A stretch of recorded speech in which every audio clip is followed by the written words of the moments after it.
cortando el césped en mi jardín. Hasta que un buen día apareció el cartero con una carta del ejército.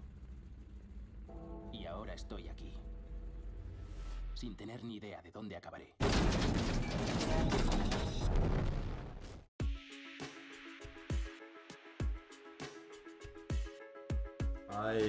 I've been involved in this movie for a few years now, and you know, Billy Ray wrote the script. I was completely entranced by it when I first read it. It was intense. It was full of great characters, and it was also batshit crazy.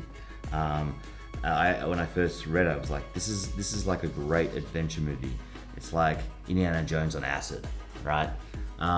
And I spent, it was all there. But what I wanted to do is I wanted to put some time into making sure that the characters were believable and that we loved them before we dropped them into hell. And so that was a very you know, a time where they allowed me to spend the time getting that right. And we were constantly exploring that, even through shooting. Yeah, totally. We were allowed to find versions of ourselves that I thought can always make it a little more interesting. There's a dynamic that you can add to it, but you have to have somebody that trusts you enough to be able to do that. And we were really lucky to have Julius be able to trust us just enough to help with that.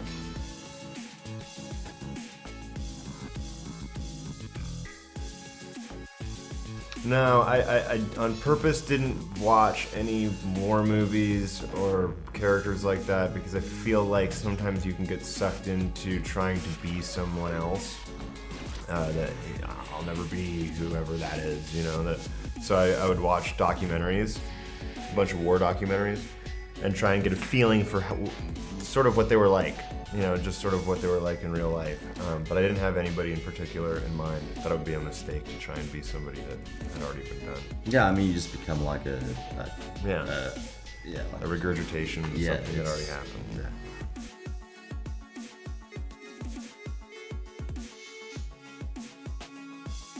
Yeah, I mean, I watched a lot of war movies, a lot of genre movies. You know, I grew up in the '80s, and so I was, you know, influenced by a lot of movies that came out then. But the real journey started for me when I was a little boy. My grandfather was in World War II in the African campaign, and he had this photo album, and I was obsessed with it. Every time I would go over to Granddad's house, he'd go, "Granddad, I want to check out the photo album." And I would spend hours sitting with him, just asking all these questions, and you know, just looking at all his adventures. And it struck me that like there was something big that happened here, and it was much bigger than me. It was much bigger than him. And ever since then, I wanted to make a war movie, even like a crazy bonkers war movie that our film is.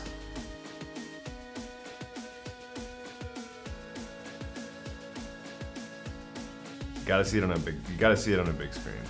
Yeah, like try and you know, bring friends to a theater. It's a good night out. You know, it's a fun film. It's a roller coaster ride.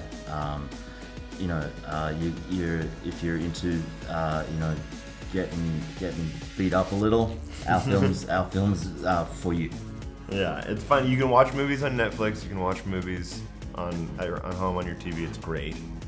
But there's a few movies nowadays that are not Avengers movies that are fun to go to the movie theater to see. And honestly, for real, if you're gonna spend $13, or I don't know how much it is to go to the movies here, but if you're gonna spend 13 bucks or 15 euro, 10 euro to go to the movies, you wanna feel like you got your money's worth.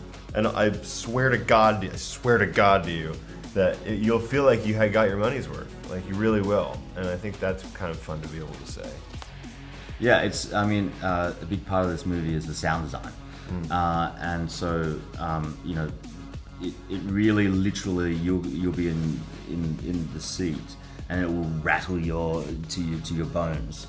And you can't get that at home. Most people watch things on their iPad now, and like, that's That's not cinema. It's not a cinematic experience. And also, the great thing about going seeing a movie is it's like it's a communal thing.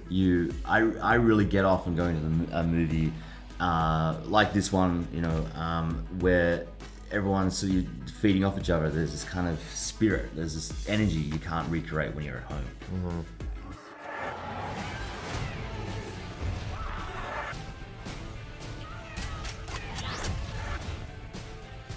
Give me a sanction!